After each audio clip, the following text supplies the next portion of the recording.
እንደው ሴቱን ቅልቅል ያለ ነው እንዴ? በመድኃኒዓለም ዲሲ ሴት ልጅ ረጋ ስትል ነው የሚያምርባት። ዛሬ እቺ ልጅ አይታችኋታል? በቃ ስትናገር አቅል የላት፣ ስትራመድ አቅል የላት፣ ስታወራ አቅል የላት። እንዴ ረጋ ማለት አለብሽ እንጂ። በነገራችን ላይ አንድ ነገር ልላችሁ መጥቻለሁኝ ውዶችዬ። በእርግጥ እናንተም የምትጽፉት ኮሜንት ትክክል ናችሁ። በመሀላችሁ ሌላ ሰው አታስገቡ ማለታችሁን እደግፈዋለሁ። አዎ፣ ግን ደግሞ የስራው ሁኔታ ነው ውዶችዬ። ገባችሁ አይደል? የስራው ሁኔታ ነው። ልትረዷችሁ ይገባል በይነኝ። እንዲኔ ማለት ነው መስራት አለባቸው እንጂ እቺ ሲጀመር ናቲ እኔ ምንም ያረጋል ብዬ በፍጹም አላስብም። ለሄሉ ያለው ቦታ በጣም የረቀቀና ከባድ ነው። በጣም ነው የማደንቀውና ይቺ ዝም ብላ የመጣሽ ናት፣ ወይም ደግሞ ነገ ዩቲዩብ ለመክፈት የፈለገች ሴትዮ ናት። ግን አንድ ነገር ረጋ በይ፣ መረጋጋት አለብሽ። ሴት ልጅ የምታምረው ረጋ ስትል ነው። የእውነቴን ነው። ሰላም እንዴት ናችሁ? ደህና ናችሁ ወይ? በድጋሚ መጥቻለሁ። ይሄ ቪዲዮ ከተመቻችሁ ላይክ፣ ሼር፣ ሀሳብ አስተያየት ኮፒ ሊንክ አድርጉት።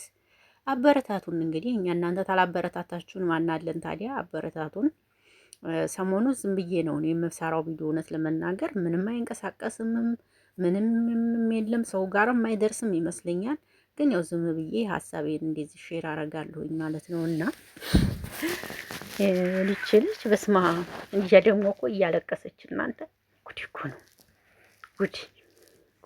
ጉድ አይታችኋታል? እያለቀሰች ኧረ በመድኃኒዓለም ተው ተው ተው ተው ተው! ኧረ ተው እህቶቼ ተው፣ አትጃጃሉ ተው። ምንድን ነው የሚያጃጅላችሁ እንደዚህ? ምንድን ነው እንደዚህ የሚያደርጋችሁ?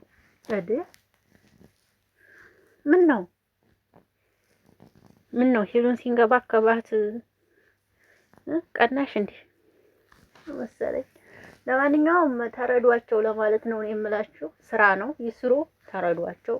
ናቲ ሄሉን በምንም እንደማይቀይራት ታውቃላችሁ፣ ሁላችሁም ጠንቀቃችሁ ብዬ አስባለሁ። በቃ ሄሉና ናቲ ማንም እንደማይለያቸው በምንም እንደማይለያዩ ሁላችሁም ጠንቀቃችሁ ስለምታውቁ መረዳት አለባችሁ ነው የምለው።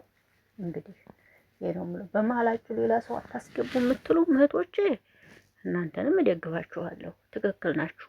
በተለይ በጥንዶች መሀል አዎ ሌላ ሰው መግባት ችግር ነው፣ እያየንም ስለሆነ አልፈርድባችሁም። እናንተም ልክ ናችሁ። ግን ደግሞ መስራት አለባቸው በሚል ነው። ገባችሁ?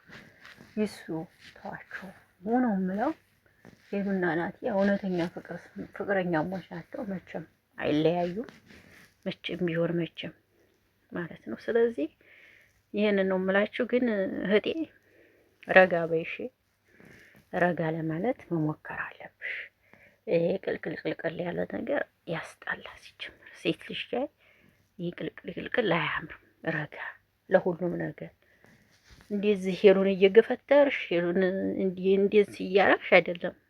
ነገ ይዙ ብትከፍች መተው ሴት የሚያረጉሽ ስርዓት ብትሞላው መንገድ ሲሆን ነው ደስ የሚለው። ሁሉም ነገር መገፍተር ወደዛ መጣን ምናምን ተገቢ ነው ብዬ አላስብም። እንዲህ ስለዚህ ይሄንን ነው የምለው። እንግዲህ ውዶች እናንተ ደግሞ ሀሳባችሁን ስጡ። እኔ ሀሳብ ይሄ ነው። ልጅቷ እርግጥ ያለች አይደለችም። ስለዚህ መረጋጋት አስፈላጊ ነው ብዬ ነው የማስበው።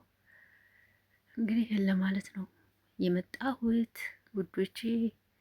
እወዳችኋለሁ፣ አከብራችኋለሁ። መልካም ቆይታ ይሁንላችሁ።